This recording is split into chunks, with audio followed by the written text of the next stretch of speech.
Bueno, y esta palabra de reyes y sacerdotes está en Apocalipsis y habla de una dualidad. Habla que el Señor espera que nosotros sepamos que somos reyes, pero a la vez sacerdotes, que somos personas que dirigimos cierto lugar, que tenemos influencia, pero que también ministramos las cosas de Dios en la casa de Dios.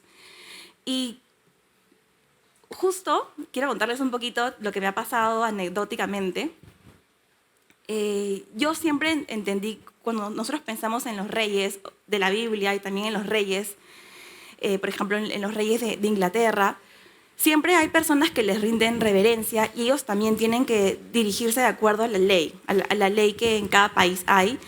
Y en los reyes, Dios siempre, en la Biblia, siempre hace una distinción de los que caminaron delante de Dios y de los que estuvieron apartados de Él. Y unos recibían bendición y otros recibían digamos, la consecuencia de sus decisiones.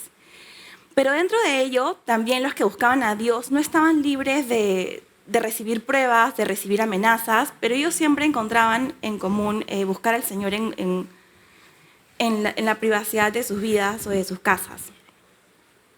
Dios espera que nosotros, cuando estemos en el cielo, rindamos cuentas como reyes. Dios en lo natural nos llama a ser reyes, porque cuando estamos conquistando o creciendo como personas, como individuos, primero tenemos cierta influencia en el colegio, en la universidad, en el trabajo, y dentro de esta influencia lo que se refiere es que estamos conquistando o extendiendo el reino de Dios. Entonces hay una forma distinta de poder enfrentarnos a nuestro día a día huyendo a tener la mentalidad de conquista, tener la mentalidad de que yo pienso que este amigo, este compañero de trabajo puede ser ganado para Cristo. Entonces, emprendemos un tiempo de oración, un tiempo de prudencia para compartir la palabra de Dios y así poder ganarnos sus vidas para el Señor. Pero todo esto, en realidad, parte desde que Dios elige a un joven conforme a su corazón. Y este joven fue el joven David. Dice la palabra de Dios en 1 Samuel 16, del 1 al 3. Dijo Jehová a Samuel: ¿hasta cuándo llorarás a Saúl, habiéndolo yo desechado para que no reine sobre Israel? Llena tu cuerno de aceite y ven, te enviaré a Isaí de Belén, porque de sus hijos me he provisto de rey. Y dijo Samuel: ¿cómo iré? Si Saúl lo supiera, me mataría. Jehová respondió: toma contigo una becerra de la vacada, y di: a ofrecer sacrificio a Jehová he venido. Y llama a Isaí al sacrificio, y yo te enseñaré lo que has de hacer, y me ungirás al que yo te dijere. Samuel estaba muy triste porque Saúl, que fue el primer rey de Israel, había sido desechado por Dios porque no había obedecido, había decidido hacer su voluntad antes que someterse al tiempo de Dios y a la obediencia de Dios. Y ya Dios le dijo: deja de llorar por él. Ya yo tengo a alguien. Y entonces él es enviado a Belén y de pronto Samuel tenía miedo de ir, pero igual Dios no le dice no vayas, él le dice al contrario: úngelo, lleva aceite y úngelo. Y entonces Samuel va a ungirlo. Ya Dios sabía quién iba a ser rey. Y quizás lo mismo puede suceder en tu colegio, en la universidad. Yo, por ejemplo, les quiero contar, estas últimas 2 semanas han sido semanas muy difíciles en el aspecto laboral, porque hubieron muchos cambios en mi trabajo y dentro de esos cambios yo me sentía afectada, me sentía como estando en un poco de incertidumbre y recibí muchas respuestas, la gran mayoría de ellas negativas, y yo estaba súper triste porque de verdad que me dio muchísimo dolor. Pero yo me presenté delante de Dios y empecé a orar. Y el Señor, de verdad que me habló con una palabra que sanó mi corazón al instante. Y muchas veces nosotros pensamos que a veces las cosas van a salir de una forma, pero en realidad el Señor tiene otros planes buenos para nosotros. En este caso ya había una provisión y el Señor ya tenía una provisión conmigo. De repente no les voy a poder explicar todo lo que viví, pero me cambiaron de puesto y luego me volvieron a ascender. Entonces todo en 15 días, que para mí fueron como bien intensos. Y además también recibí varias llamadas y dentro de las llamadas una de las respuestas que me dijeron fue: no te podemos contratar porque estás sobrecalificada. Y para mí eso era como que, no entiendo. Pero realmente son cosas que duelen, pero el Señor igual ya tenía una provisión y el Señor sabe en dónde nos va a ubicar para que tengamos bendición. Y dentro de todo ello, Samuel va en búsqueda de este joven, del que iba a ser el siguiente rey de Israel, y se encuentra con Isaí de Belén. Y dice en el versículo 6, y aconteció que cuando ellos vinieron, él vio a Eliab y dijo, era uno de los primeros hijos de Isaí: de cierto delante de Jehová estás ungido. Y Jehová respondió a Samuel: no mires a su parecer ni a lo grande de su estatura, porque yo lo desecho. Porque Jehová no mira lo que mira el hombre, pues el hombre mira lo que está delante de sus ojos, pero Jehová mira el corazón. Entonces llamó a Isaí a Abinadab, y lo hizo pasar delante de Samuel, el cual dijo: tampoco a este ha escogido Jehová. Hizo pasar a Isaí a Sama, y él dijo: tampoco a este ha elegido Jehová. E hizo pasar Isaí 7 hijos suyos delante de Samuel, pero Samuel dijo a Isaí: Jehová no ha elegido a estos. Y de verdad que es muy interesante porque todos estos jóvenes estaban sobrecalificados. Y la idea de la elección de un rey para ellos era un rey como el que escogió el pueblo, porque el pueblo escogió a Saúl, porque era el más alto de todos y porque los miraba a todos de arriba para abajo. Pero en realidad ya se habían dado cuenta que no funcionaba de esa forma, sino que esta vez Dios había escogido a alguien conforme a su corazón. Y realmente acá Dios le quería enseñar a Samuel que Dios tenía una forma distinta de elegir a quién iba a promover. Y nosotros estamos un poco acostumbrados a dejarnos guiar por lo que nuestros ojos ven, incluso lo que las circunstancias pueden aparecer delante de nosotros, ¿no? Porque tenemos hoy en día las redes sociales, tenemos lo último que fue creado y que fracasó, el metaverso, que era una realidad virtual, ahora están con la inteligencia artificial, y en general absolutamente todo tiene una influencia directamente sobre nuestros ojos. Y esto va en contra de todo lo que la Biblia dice, porque la Biblia dice que la fe no es por vista. Entonces, la fe es todo lo opuesto a lo que nuestros ojos deben ver. Y en este caso Dios le está enseñando a Samuel que el siguiente líder que iba a dirigir a su pueblo era un joven que incluso había sido relegado por sus propios padres, por su propio padre. Y de verdad que esto es bien fuerte porque quizás algunos de nosotros no hemos sido relegados en lo natural por nuestros padres, sino que nos han cuidado, nos han protegido. Pero en realidad, algunos sí, algunos hemos sufrido. Yo me acuerdo y esto es porque hace poco he dado testimonio de mi vida, de cómo fue cuando yo me convertí. Yo llegué al Señor cuando tenía 11 años, pero me acuerdo que yo en mi corazón guardaba una amargura horrible contra mis papás. En realidad creo que era porque ellos gritaban y yo siempre he tratado de no gritar.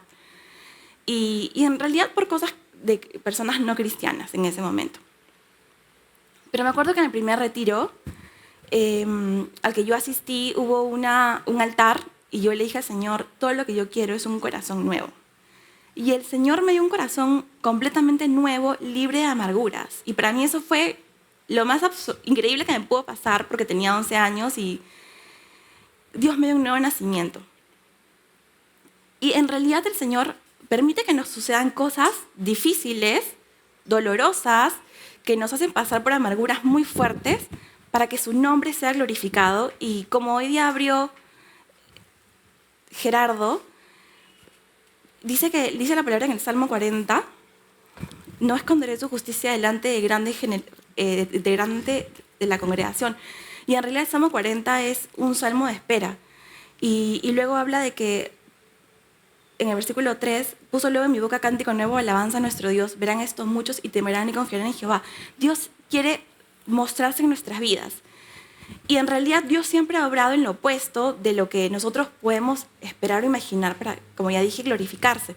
Y algo así le pasó a Ana.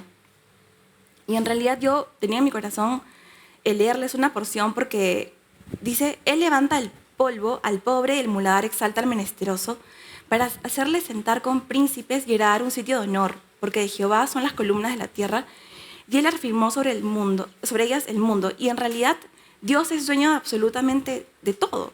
Y en el versículo 11 de Samuel 16 dice, entonces dijo Samuel a Isaí, ¿son todos estos tus hijos? Y él respondió, queda aún el menor que apacienta las ovejas. Y dijo Samuel a Isaí, envía por él porque no nos sentaremos a la mesa hasta que él venga aquí. Y en realidad Samuel había traído, él había venido para hacer sacrificios de paz, además de para ungir al rey David. Y un sacrificio de paz es ofrecer la mitad de la ofrenda al Señor y la otra mitad compartirla en una reunión. Dios no había escogido a ninguno de los que aparentemente eran buenos para el puesto de ser rey, sino a alguien que había sido relegado incluso por sus padres. Tan pequeño era David a los ojos de sus padres que ni siquiera lo consideró para incluirlo en la familia cuando el profeta lo llamó para hacer el sacrificio. O sea, no lo incluyó en absolutamente nada porque no tenía ninguna trascendencia para su familia. Pero él estaba apacentando las ovejas, él estaba haciendo su trabajo, que eran tareas pequeñas.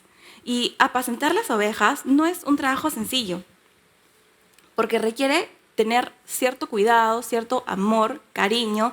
Y la Biblia cuenta que David mataba osos, se enfrentaba a leones, y todo para defender las ovejas. Entonces, en realidad, él ya estaba desarrollando un amor, un cuidado especial, un corazón especial, porque sabía qué cosas necesitaban esas ovejas, cómo cuidarlas, y tenía que ser perspicaz para que ninguna bestia se le acerque y se pudiera robar alguna de las ovejas. Y en estos años de entrenamiento, Dios estaba formando su corazón. Y quizás nosotros estamos en otra etapa de nuestras vidas y pensamos, pero ¿cómo es esto que Dios va a formar mi corazón si yo ya soy adulto? Y bueno, a mí me ha pasado que yo ya siendo una persona adulta, Dios nunca ha dejado de formar mi corazón. Y la verdad es que Dios ha formado mi corazón con mucho dolor. Pero hay una diferencia cuando nosotros aprovechamos el tiempo de espera en saber que es un tiempo de entrenamiento. Y algo creo que muy importante dentro del corazón de David, que era un hombre que tenía el corazón de Dios, es que él nunca dejaba que la amargura de las cosas que él atravesaba pudieran llenar su corazón de odio, decirle a Dios, ¿por qué a mí y no al resto? Y la Biblia dice en el Salmo 78, dice en los versículos 70 al 72, eligió a David su siervo y lo tomó de las majadas de las ovejas. Detrás de las paridas lo trajo para que apacentase a Jacob su pueblo y a Israel su heredad, y los apacentó conforme a la integridad de su corazón, los pastoreó con la pericia de sus manos. Y esto es muy importante porque nosotros vamos a sufrir muchísimo. Porque el Señor Jesús, la Biblia dice que Él fue experimentado en quebranto, varón de dolores. Y nosotros lo seguimos. Y todas las veces en que yo he intentado huir de la tristeza o del dolor que forma mi corazón, me ha ido mal. Porque he acabado más decepcionada.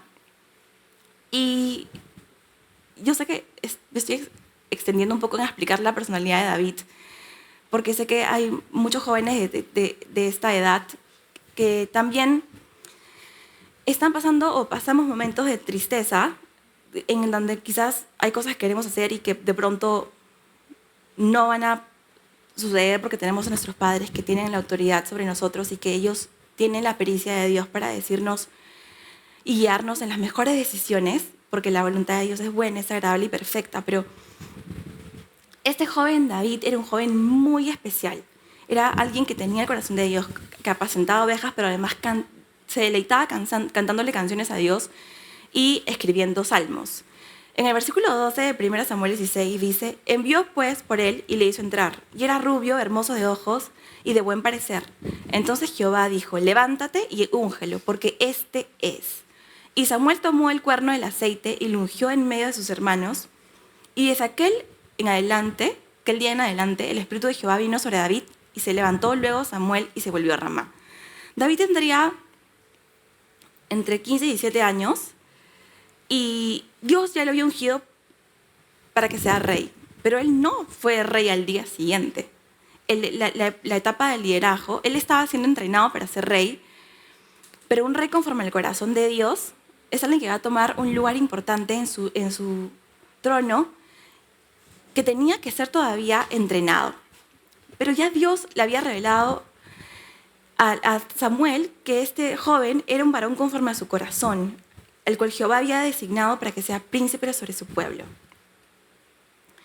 Y a pesar de que era un joven que de repente a los ojos de su padre, a los ojos de sus hermanos y toda la gente no tenía cualidades de liderazgo, porque pongámonos a pensar cómo es un líder. Un líder es una persona que puede pararse, dar órdenes, decir esto se hace así, se hace así, y tiene autoridad y la gente le tiene miedo y que dice, ya, lo voy a hacer así, no te preocupes. Y en realidad la Biblia nos enseña que es todo lo opuesto. La Biblia nos enseña que él aprendió a desarrollar su fe porque alguien le tuvo que enseñar, pero evidentemente no fue su padre, fue su madre. En el Salmo 86, 16 dice, mírame y ten misericordia de mí, da tu poder a tu siervo y guarda al hijo de tu sierva. David había aprendido de cómo su madre oraba, de cómo su madre buscaba al Señor. En el Salmo 116, 16 dice, oh Jehová, ciertamente yo soy tu siervo tuyo soy, hijo de tu sierva. Tú has roto mis prisiones.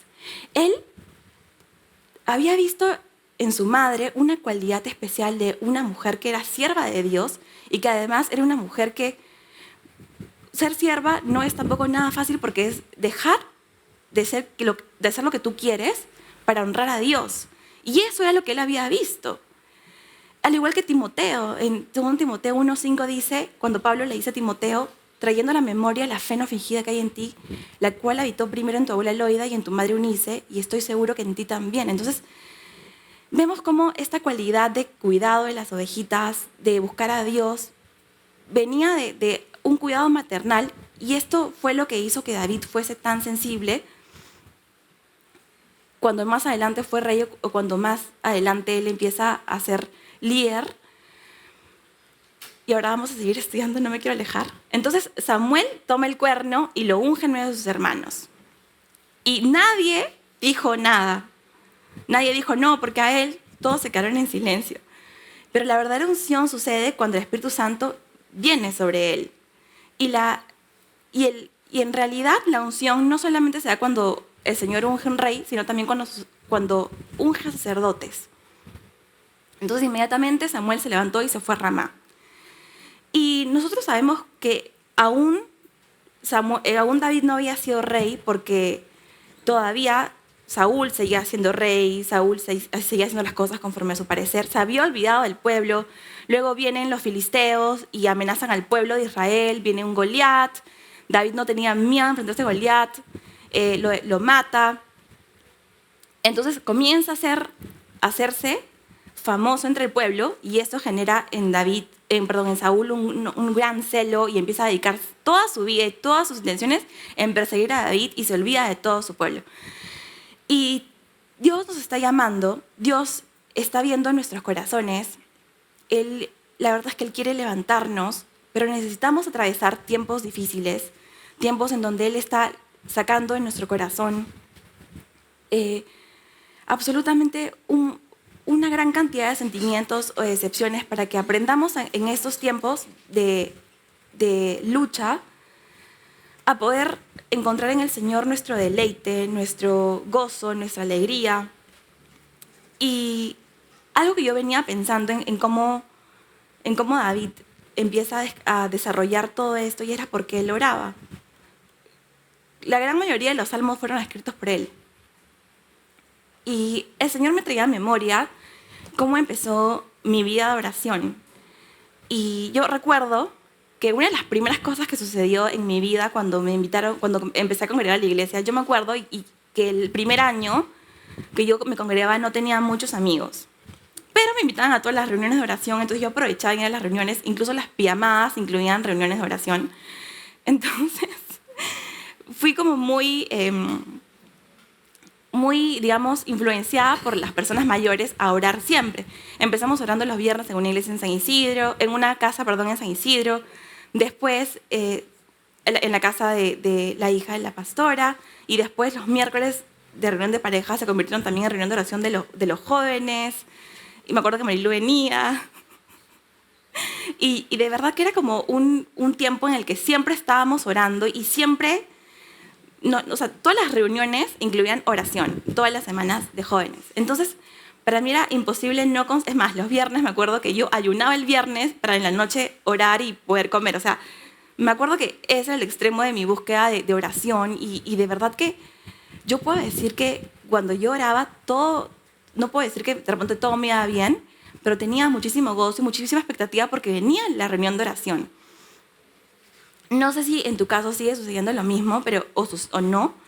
Y la Biblia en el Salmo 57 dice, el título describe a David cuando Jehová lo fortaleció en la cueva y lo preparó para lo que seguía. Y David sucede en el Salmo 57 que muestra un corazón humilde con Dios. Le dice, ten misericordia de mí, oh Dios, ten misericordia de mí, en el versículo 1.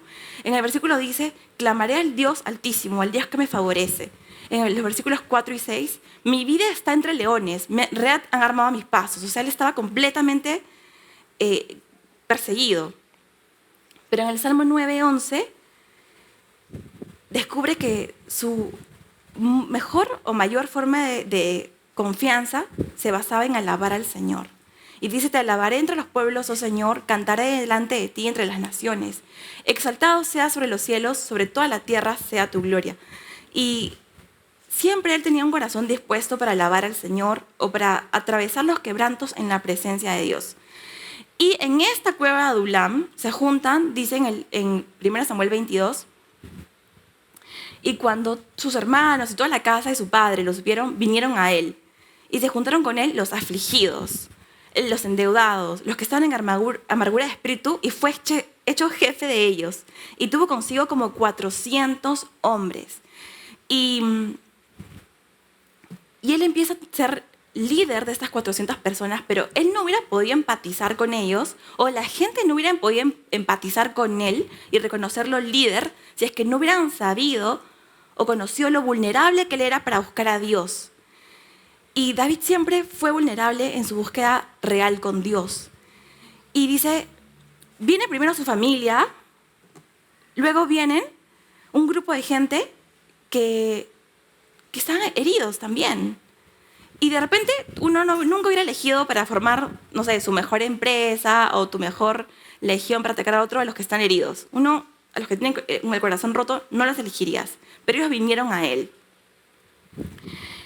Y sus vidas no eran fáciles, la vida de una persona afligida no tiene una vida fácil, de repente no solamente en el aspecto personal, sino también en sus familias, de repente tenían problemas de tipo familiares, están endeudados, de repente en el pasado habían tenido éxito y ahora están atravesando fracasos difíciles, tenían problemas, están en amargura de espíritu porque están insatisfechos con sus vidas. Y ellos querían algo diferente, algo mejor, y descubrieron que el rey David podía guiarlos a eso mejor. Y en esto ya probablemente el rey David había superado muchos de sus problemas internos, porque él había dejado que Dios conquiste su corazón. Y esto es algo muy importante, porque nosotros podemos atravesar momentos muy duros, muy difíciles, que aparentemente nos pueden nublar la visión y olvidarnos de las promesas de Dios, que todas son buenas para nosotros, por la adversidad que vivimos. Pero él había dejado que Dios conquiste su corazón con la oración y con la alabanza que él estaba pasando. Entonces, inmediatamente, este grupo de 400 personas lo reconocen como un líder y empieza a formar un ejército que no era un ejército para atacar a nadie, era un ejército que simplemente era para protegerse. Y ya el Señor había empezado a hacer que él tenga influencia sobre estas personas. Y esto lo quiero un poco traducir a estos tiempos. Hace poco me invitaron a desarrollar un programa, una consultoría para jóvenes, para 1.600 jóvenes de 18 colegios de Villa María del Triunfo. Estos jóvenes atraviesan carencias de agua y cosas que realmente para mí son impactantes. Algunos tienen agua hasta las 2 de la tarde, otros tienen que ir a comprar el agua. Algunos no tienen, digamos, electricidad, tienen que tener un montón de uniones eléctricas para que tengan una luz o un foco en sus casas. Algunos han hecho el colegio con un celular. Carencias extremas. Pero de entre estas personas, el programa lo que busca es que ellos puedan desarrollar liderazgo a partir de las dificultades que atraviesan. Entonces comencé a realizar algunas investigaciones, comencé también a crear un módulo de liderazgo y descubrí algo muy interesante, que también la Universidad de Harvard realizó este estudio y era muy similar a la Biblia y muy similar a lo que David pasó. Hoy en día se habla de algo llamado empatía fuerte. Y esta empatía fuerte no es un programa especial que uno puede desarrollar y dices, quiero meterme al programa de leadership con empatía fuerte, liderazgo con empatía fuerte. No, es algo que es algo que hoy en día se busca en los nuevos líderes, CEOs de empresas, que se podría decir que es una formación práctica interpersonal de cómo tú te llevas con las otras personas o cómo desde un puesto de líder puedes lograr tener cierta empatía o vínculo con esas personas. Entonces, los líderes de verdad empatizan profundamente con la gente que lideran, conocen sus familias, sus problemas, el esfuerzo que emplean esas personas al desarrollar sus labores. Pero no es una persona que es blanda ni que es cándida, al contrario, debe ser real. Es actuar según lo que llamamos, ya les expliqué, empatía fuerte, y no es una persona que muestra todo el tiempo sus debilidades, sino cómo superó sus debilidades. Y el rey David nos muestra en todos los salmos cómo él supera sus debilidades, y fue porque su fortaleza siempre fue el Señor. Entonces, esto permite que las personas que están bajo su liderazgo confíen en esta persona y puedan saber que están protegidos. Y algo así pasó no hace muchos años, y les quiero contar con cómo verlo desde un punto de vista actual. Muchos conocen a este hombre que ha desarrollado Tesla y SpaceX y Elon Musk. Y este hombre, hubo una época en la que él atravesó estaba cerca de una bancarrota y tenía cierta cantidad de dinero para poder invertir en una de las dos empresas, pero él tenía mucho miedo de que una empresa quebrara, esa empresa se iba a quedar sin trabajo para sus subordinados, para las familias. Entonces no quería quebrar ninguna de sus empresas. Entonces él decide invertir el dinero en ambas y un poco dejándose llevar como la gente del mundo lo hace, muchas veces por la incertidumbre, pero lo que hizo fue que él consigue finalmente un contrato con la NASA y recibe financiamiento y al final pues sigue desarrollando, no tuvo que quebrar ninguna de sus empresas. Y el rey David, digamos, conoció de cerca el dolor de las personas, conoció que estuvo a punto de estar en el fracaso porque él sabía que iba a ser rey, pero digamos, pasaron 13 años antes que él llegara a ser rey. En esos 13 años, él atravesó incertidumbres, riesgos, fracasos, pero él escribía, Él es el Dios que me corona de misericordias, de favores y misericordias. Y Dios le concedía victorias. Una y otra vez, si ustedes leen, hubo un tiempo en el que ya Saúl se había olvidado que tenía que proteger a su pueblo, y vienen los filisteos, entran a Keila, roban las eras, y él, que tenía una relación con Dios, no era rey, ojo, uno podría decir que ese es un rebelde, pero no. Él consulta a Dios y Dios le dice, ve y ataca a los filisteos. Pero el pueblo tenía miedo, le dice, vuelve, ve, yo estoy contigo. Y fue y les causó una gran derrota a los de Keila, y a los de filisteos, y libró Keila. Entonces él siempre buscaba, digamos, el bien de su pueblo, pero consultando a Dios en todo momento. Vemos entonces que él descubre que toda esta conquista de las emociones en su corazón, del dolor, de la frustración, de la decepción que le había perseguido, de los peligros en su vida, lograron en él tener un carácter fuerte. Entonces, Dios le dio otra forma de ver las cosas. Lo ayudó a ver ahora, ya siendo rey, a tener la mente de un conquistador, ya no una persona que tenía que vivir solamente para cuidar sus vidas, sino también para ahora defender a su pueblo y extender el reino de Israel. Y en el Salmo 27, ya vemos que él escribe algo distinto. Dice, aunque un ejército campe contra mí, no temerá mi corazón. Aunque contra mí se levante guerra, yo estaré confiado. ¿Pero qué cosa quería? Una cosa he demandado a Jehová, esta buscaré, que esté yo en la casa de Jehová todos los días de mi vida para contemplar la hermosura de Jehová y para inquirir en su templo. Sí, me van a perseguir, me va a pasar esto, pero voy a confiar en Dios porque yo prefiero la casa de Dios. Luego en el Salmo 84 dice, de frente, cuán amables son tus moradas, oh Jehová de los ejércitos. Anhela mi alma y aún ardientemente desea los atrios de Jehová. Mi corazón y mi carne cantan al Dios vivo. Y luego dice, porque mejor es un día en tus atrios que 1000 fuera de ellos. Escogería estar antes en la puerta de la casa de mi Dios que habitar en las moradas de maldad. Entonces ya él escoge la casa de Dios, tiene un amor por él, tenía una gran determinación por buscarlo.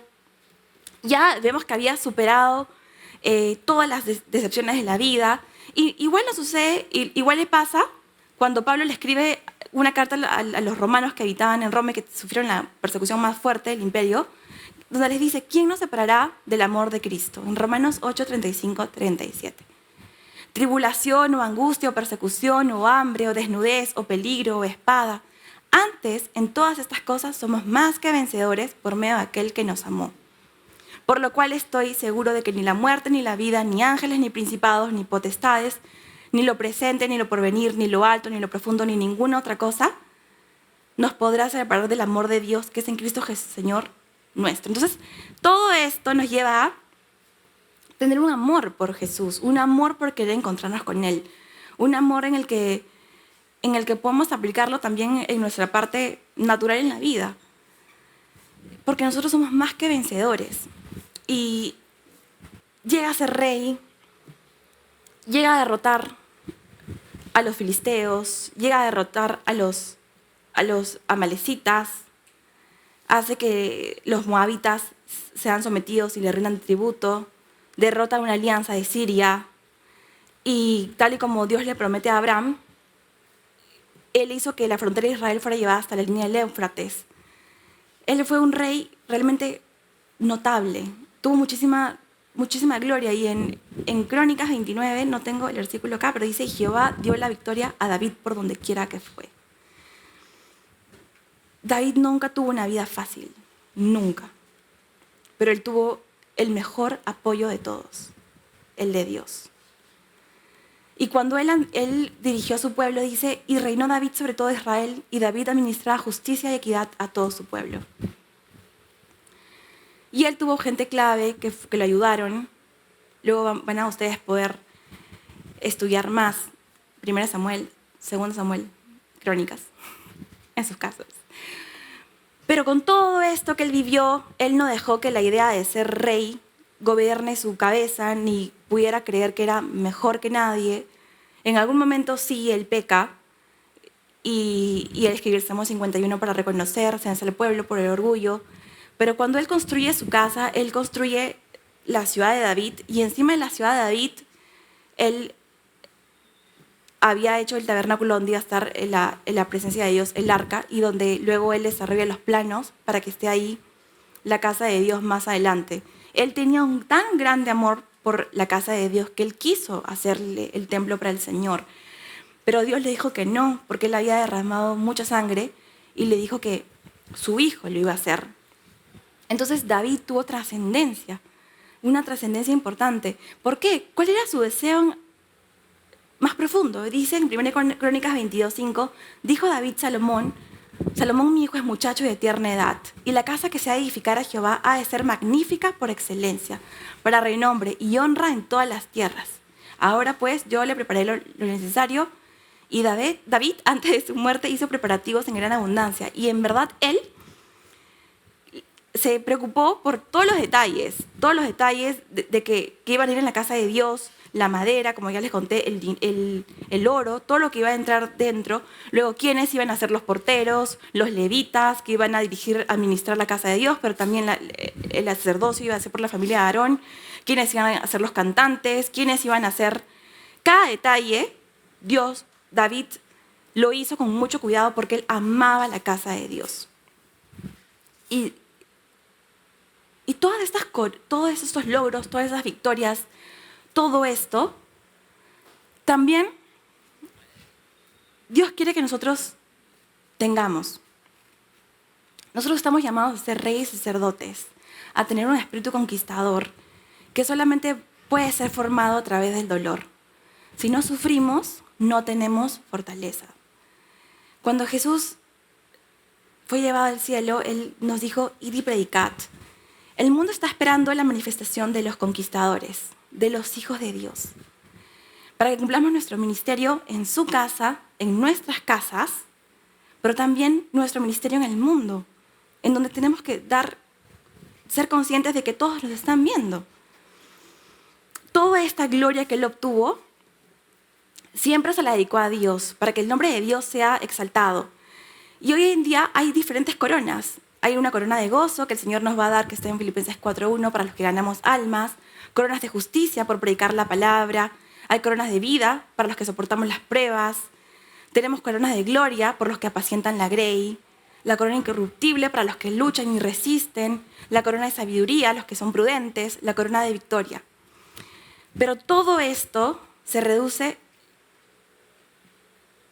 en reconocer, porque al final, cuando nosotros hayamos obtenido todas las cosas que el Señor tenía para nosotros o que tiene para nosotros, glorias naturales y también espirituales, nos vamos a presentar delante de un gran trono. Y dicen Apocalipsis 4:10, los 24 ancianos se postran delante del que está sentado en el trono y adoran al que vive por los siglos de los siglos. Y echan sus coronas delante del trono diciendo, Señor, digno eres de recibir la gloria y la honra y el poder, porque tú creaste todas las cosas y por tu voluntad existen y fueran creadas. Y yo invito a los músicos.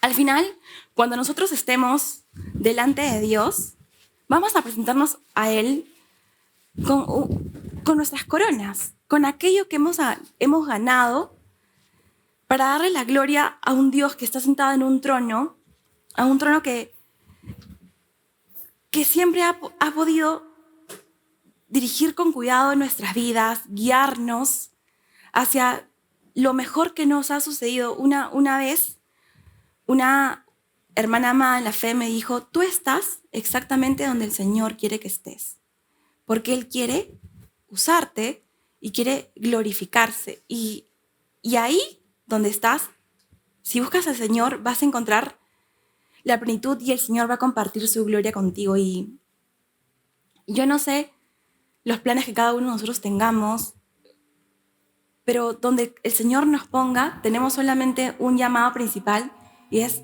glorificar su nombre. Y es que Él se glorifique en nuestras vidas y que las personas puedan decir, wow, no puedo haberlo hecho nadie mejor que Dios. Y Dios es un Dios muy, muy, muy bueno y misericordioso. Y yo los invito a ponerse de pie.